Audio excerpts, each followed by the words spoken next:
Are you tired of unwanted calls from numbers you don't recognize? iPhone has the perfect solution for you. The Silence Unknown Callers option automatically silences calls from numbers that are not saved in your contacts, preventing spammers and telemarketers from disturbing you. In this tutorial, I'll show you how to enable this option and enjoy peace without annoying calls. So, here's what you need to do.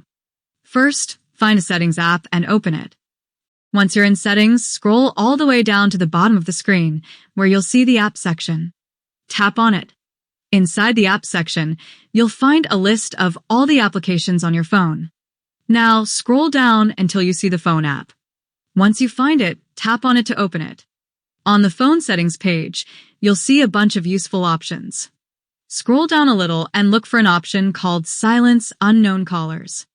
Then tap on it. Finally, just tap the switch next to this option to enable it.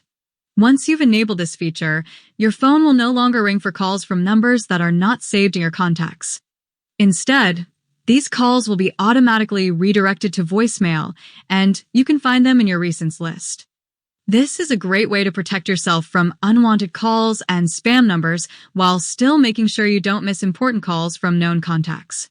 If you ever want to turn this option off, simply repeat the same steps and tap the switch to disable it. If you enjoyed this video, give it a like and subscribe to my channel, MobiTechStar. See you soon!